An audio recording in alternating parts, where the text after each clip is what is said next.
Bonjour et bienvenue à cette deuxième capsule sur la santé et la famille. Nous allons continuer cette série en approfondissant le thème de la gestion du stress. Comme vous l'avez vu lors de la première capsule, on se rend compte que 60 à 90% de nos problèmes viennent de ce fameux stress qui nous pénètre et qui surtout perturbe notre système nerveux central, neurovégétatif et périphérique, avec une cascade d'effets neuro-hormonal et postural sur notre corps, jusqu'à finir par une attaque éventuellement organique qui crée des maladies. Mais bien avant tout cela, il y a toute cette série de malaises qui nous empêchent de pouvoir vivre une vie épanouie et éventuellement de pouvoir prendre soin de notre famille, notre conjoint et de notre travail, de notre vie, de nous-mêmes. Donc aujourd'hui, je vous propose d'approfondir la partie pratique, en prenant conscience de 3 étapes qui permettent de pouvoir neutraliser et transformer le stress, de faire de la résilience de stress. Résilience, c'est justement dissoudre et utiliser le stress même comme une force, un peu comme dans le judo, on ne se bat plus contre la force, on l'utilise pour augmenter sa propre force ou en aïkido. Alors, cet aïkido commence par celui de l'esprit.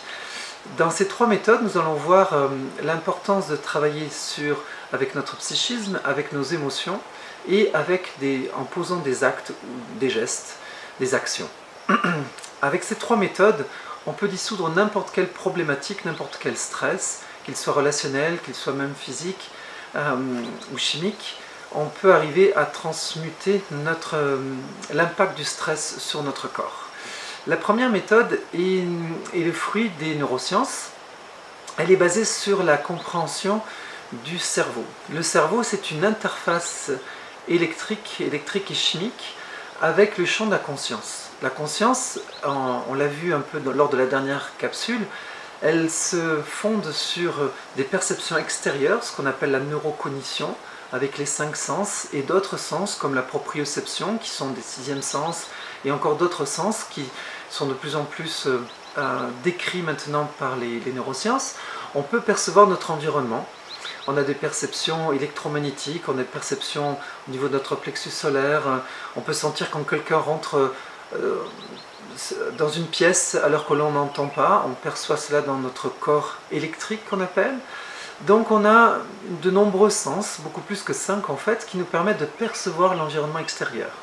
De la même façon, nous avons des sens interoceptifs qui perçoivent l'état de nos organes, mais qui perçoivent aussi l'état de notre cerveau en dedans, dans notre cerveau émotionnel et rationnel. Avec ces 2 organes de perception, il y a un 3e état qui est lié à la pure conscience, c'est-à-dire des états de conscience qui sont liés à nos pensées, à nos émotions, indépendamment de l'interoception ou de l'extéroception. Quand on associe ces 3 niveaux perceptifs, on a un état de notre champ, du champ électrique de notre système nerveux, électromagnétique de notre système neuro-hormonal, qui va avoir une cascade d'effets sur notre santé. Pourquoi toutes ces informations? Pour comprendre que ce champ électromagnétique fonctionne dans ce qu'on appelle le champ de la conscience, donc la perception des pensées, des émotions, est décrit maintenant par la physique particulièrement, comme les travaux du Dr Bohm ou Sheldrake, comme un champ de tachyons. Les tachyons, en fait, c'est une unité qui mesure ce qu'on appelle la lumière invisible. Et donc, antérieurement à eux, il y avait la découverte des éons, cet espace lumineux entre l'électron et l'atome, qui a amené en fait à des découvertes très très importantes en mathématiques et en physique. Et donc on se rend compte que la matière qu'on croyait vide, en fait, est peuplée d'une lumière, qu'on peut appeler la lumière ionique ou tachyonique. Le tachyon est davantage en fait une perception de ce monde invisible, qui est peut-être la pensée, l'émotion, et un rapport avec le système nerveux qui, lui, perçoit plus l'interoception, les sens neurologiques de perception interne, et l'extéroception, tout notre environnement. Donc on se rend compte que le cerveau est une interface entre cette champ de la conscience, qui est tachyonique et éonique. Quand on pense à quelque chose, quand on ressent une émotion, c'est au-delà de ce que l'on perçoit sensoriellement. Ce champ éonique et tachyonique fonctionne en fait avec une énergie lumineuse. Tachyon vient d'une racine grecque qui parle de lumière. Et on a le professeur Régis Dutheil et sa fille Brigitte Dutheil qui ont écrit un livre qui s'appelle La médecine super lumineuse ou encore L'homme super lumineux, qui sont toute une application de cette compréhension de cet effet de la lumière sur la conscience et son interface et son impact sur notre perception du monde extérieur et intérieur, en dedans de nous. Des grands concepts de la physique et de la médecine et de la neurologie pour nous amener en fait à une pratique très simple. C'est que quand on a une problématique quelle qu'elle soit, en se concentrant sur la lumière, en imaginant la lumière, en buvant la lumière, en respirant la lumière, on peut s'imaginer inspirer la lumière du soleil et la diffuser dans tout son corps ou autour de soi. Au moment où l'on se perçoit dans une bulle de lumière, tout ce champ tachyonique fait une interface avec notre système nerveux central et modifie notre capacité à recevoir les informations du dedans et du dehors. Pourquoi faire cet exercice? Par exemple, si en fait on a une interoception négative, on a mangé quelque chose qui nous fait mal au ventre, on a une émotion qui finalement a pénétré notre corps et qui nous tord les boyaux, qui nous oppresse la poitrine, qui nous met en tension, en crispation, qui nous met en état de soumission, dans un état finalement de mal-être. Le fait de boire cette lumière et l'envoyer dans notre système nerveux va atteindre ces récepteurs, ces interocepteurs, et changer leur perception. Va faire un effet de détente, de relaxation, qui fait que ce qui était perçu comme nociceptif, comme négatif, va se dissoudre, va faire une résilience, et même une sensation physique douloureuse suite à un empoisonnement peut être atténuée grâce à cette respiration lumineuse. De la même façon, notre façon de percevoir l'environnement va se modifier. Et là où on voyait une partie négative de l'environnement, où parfois c'est des agressions réelles, verbales, des regards, des choses négatives que nous envoient les autres, même ça, nos récepteurs se font finalement violenter par ces émissions, cette façon de nous parler mal, de nous regarder mal, de se comporter mal envers nous. Le fait de prendre un temps de recul pour se baigner de lumière modifie, adoucit, apaise nos propriocepteurs externes, que ce soit visuel, auditif, olfactif, et modifie, fait un filtre, un amortisseur à la nociceptivité, à la négativité que l'on reçoit, et nous permet tout d'un coup d'être dans une forme de ouate, de bulle lumineuse, dans lesquelles nous sommes beaucoup moins atteints. Donc tout ça nous permet de prendre un recul par rapport à l'information, et d'être beaucoup moins perturbé dans notre champ électrique, ce fameux champ qui envoie des ondes électriques par le cerveau dans tout notre corps, et de faire qu'au lieu de rentrer dans une hyper-excitation électrique, on a un apaisement, et nous rendre de plus en plus en fait autonomes par rapport à l'information que l'on perçoit du monde. Plus encore que cela, le fait de faire régulièrement des concentrations et de boire cette lumière-là, donc ce champ tachyonique, permet de modifier notre état de conscience. Et en fait, notre état de conscience, vous le comprenez avec ce que je viens d'expliquer, va définir comment nous percevons le monde interne et externe. Donc, comme notre champ de conscience est lié à la considération que l'on se fait des choses, comment on pense sur les choses, comment on ressent les choses, si on se gorge de lumière et de cette énergie lumineuse, notre perception du monde change. On perçoit le monde dans son aspect plus essentiel, plus lumineux. À ce moment-là, on rentre en contact avec l'essence des choses, avec le champ tachyonique de l'autre, de l'arbre, de la pierre, de l'être humain avec lequel on est en contact. Et du coup, ce n'est plus son champ électrique perturbé qui vient perturber notre champ électrique extéroceptif, comme je vous en parlais, pardonnez-moi les termes techniques, mais c'est son champ tachyonique qui rencontre le nôtre, donc son champ super lumineux qui rencontre le nôtre. Et on est beaucoup moins perturbé par l'autre. Alors voilà, la première méthode, au fond, pour gérer n'importe quelle problématique relationnelle qui va nous perturber émotionnellement et psychiquement, c'est de prendre un recul, quelle que soit la situation, et de commencer à boire cette lumière pour transformer nos récepteurs sensoriels externes et internes. Et en même temps, nous mettre en contact avec ce champ super lumineux qu'on appelle le champ tachyonique, le champ de la conscience, pour se brancher à un autre niveau de la réalité et être en contact avec l'essence des choses beaucoup plus que son apparence. Donc cette prise de recul, comme on le voit en psychologie, toute prise de recul permet un apaisement, permet un dialogue avec une situation et une possibilité de résilience, c'est-à-dire de dissoudre la tension pour retrouver une harmonie avec n'importe quelle relation ou situation. Voilà la solution numéro 1. Pour la solution numéro 2, une fois ce travail fait, qui est un travail finalement de la conscience en utilisant cette découverte du pouvoir de la concentration sur la lumière, cette lumière invisible, on peut l'imaginer comme le soleil, mais en réalité elle est partout, cette lumière, elle baigne tout l'environnement, toutes les molécules, elle est entre chaque électron et atome. Elle est tellement intense qu'en fait elle est plus perceptible pour les yeux, elle est au-delà de la vision. Mais pour nous, pour simplifier les choses, pour notre système nerveux, d'imaginer que l'on boit cette lumière lumineuse a cet effet de modifier notre perception du monde et finalement notre état d'être intérieur, notre système nerveux et hormonal et postural. La deuxième partie, une fois que ce travail a été fait, c'est de commencer à développer, à faire un travail sur le plan des émotions.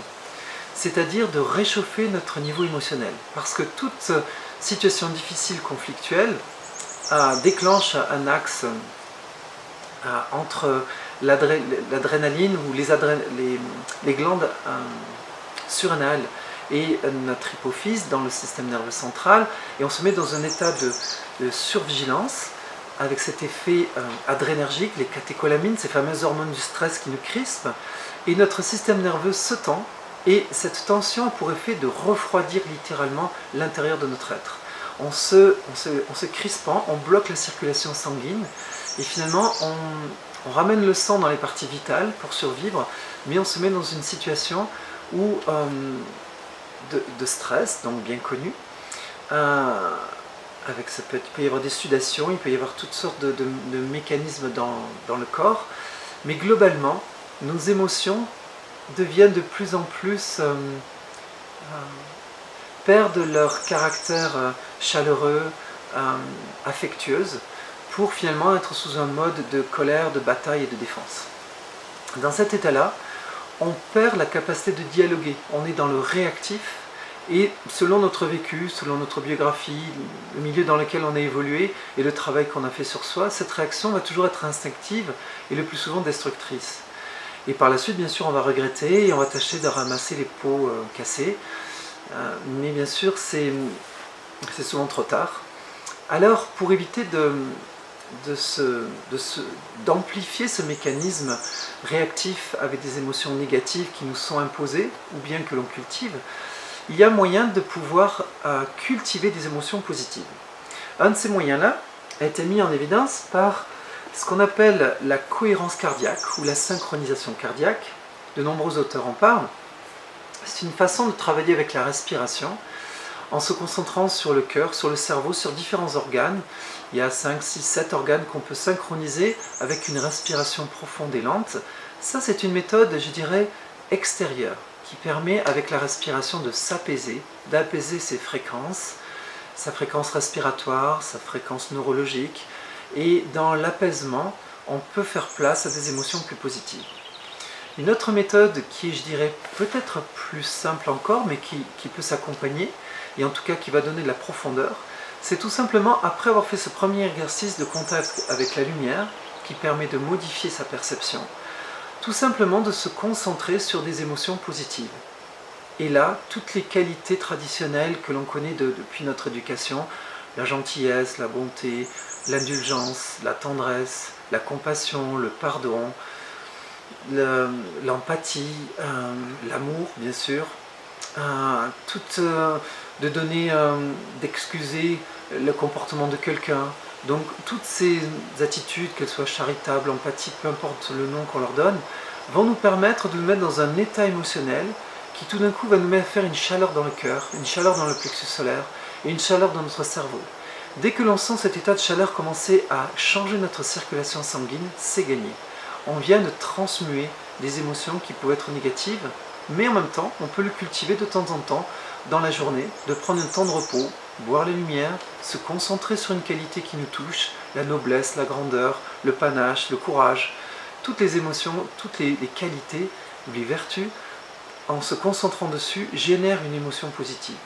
Alors si on prend des temps en se levant, en se couchant, une pause dans la journée pour faire ce travail de lumière, se concentrer sur une émotion qui nous touche davantage, une qualité, une vertu, tout d'un coup on modifie totalement, on crée une vasodilatation dans notre corps et on transforme toutes les chaînes de tension et on améliore notre système neurovégétatif, donc notre digestion, la fonction de nos organes et aussi nos chaînes posturales.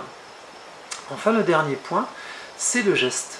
Une fois que ce travail-là a été fait sur le plan émotionnel, on peut faire un geste, et particulièrement un geste harmonieux. Alors pour ça, il y en a de nombreux gestes harmonieux. Un des premiers, je viens de vous en parler, c'est la respiration. C'est un premier geste, de se mettre à modifier sa respiration. De prendre 3 grandes respirations profondes, de retenir son air pendant un certain temps, et pour dissoudre les tensions et souffler profondément, de faire ça 2 ou 3 fois. Ça peut être de faire des gestes différents. Au lieu d'avoir des gestes saccadés, de faire des gestes harmonieux. Et parfois, tout simplement en bougeant les objets, en mettant la table, en tirant une chaise, en travaillant sur sa posture, en se disant tiens, je vais me tenir mieux. Et je me concentre finalement sur une attitude posturale qui me permet de faire un geste physique. Et ce geste-là envoie une onde particulièrement dans le système nerveux périphérique pour le détendre. Dès qu'on se concentre sur un geste harmonieux qui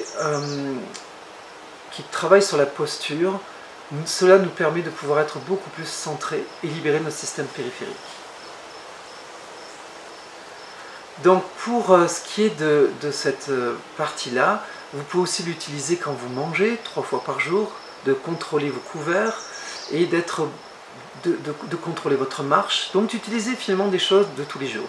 Maintenant, on peut aussi faire des gestes dans la parole, dans le regard, de faire un regard beau, une parole plus douce, plus tendre. Et tout ça sont des gestes au fond, quitte jusqu'à aller faire un geste de cœur, d'aller voir quelqu'un avec qui on est en conflit, ou tout simplement même si on ne veut pas rentrer dans le côté psychologique, de changer le ton de sa voix pour, envers une personne avec qui on a une tension, prendre soin d'avoir un regard et une élocution qui soit heureuse et bienveillante. Le pédagogue Morin Mikhaël-Ivanov synthétisé ces 3 approches qui maintenant font partie vraiment de la médecine cognitive et neurocognitive, avec le fait de se concentrer sur la lumière, déclencher une émotion et faire un geste positif. On le retrouve dans toute la pédagogie moderne maintenant. Merci.